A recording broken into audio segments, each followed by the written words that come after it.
A deficit, unrealistic, and unaligned.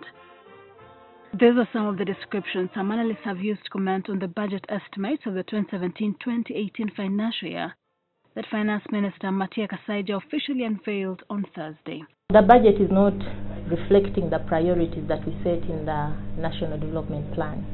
Instead, we prioritized, for example, payment of interest on the loans that government has taken. Well, we have to pay our loans, but there are certain things that should have been prioritized as well. Because the bulk of it is capped into previous obligations. So like you see, if you have 34% of the budget is dealing with debt management, that's a big chunk that you don't have an opportunity to tamper with. Now the remaining sections, you have salaries, the fixed costs of government, which are already set up. We have ongoing contracts and agreements. So by and large, you look at 29 trillion, the debate is not even on 100 billion. So I don't think that gives the minister the flexibility to address the things you want to address. We see, one, a budget that is aligned to NDP. Why? You do not judge the alignment on only one budget, but cumulatively over the 5 years. But in the NDP, minerals, oil and gas is a key sector.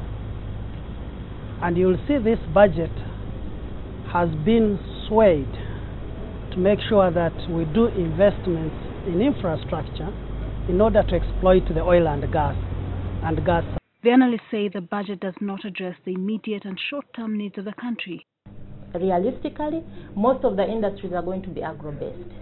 It's agriculture sector that is going to provide the cotton. It's agriculture that is going to provide the sugarcane that is going to be processed. It's agriculture that will provide the tea and the coffee. You hear misalignment of objectives. You're funding here, you're not funding there. There is a big battle going on about drugs money. Now, if the budget can't address drugs, which is a very critical component and need of the country, then you're wondering, what is that budget doing? With budgeting. Maybe second to last, what do you think have been the misses for this budget? The misses, we needed a little more investment in agriculture. We needed to be a little more specific, investing in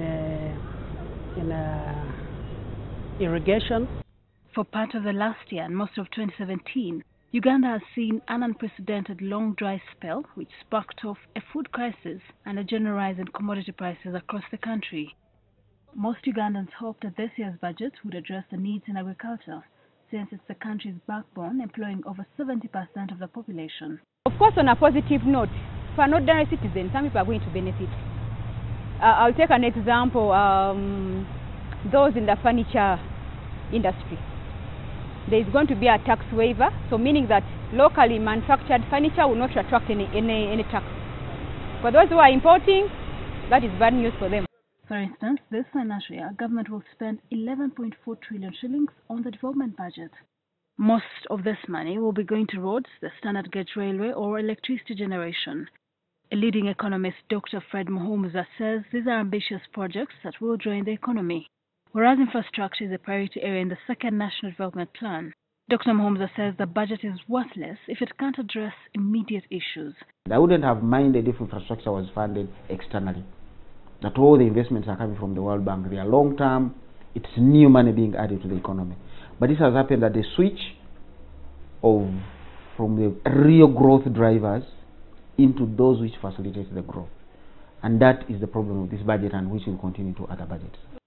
The allocation for debt financing and court awards stands at 9.9 trillion shillings, way higher than the tourism budget at a paltry 100.3 billion shillings, yet tourism is one of the country's biggest export earners.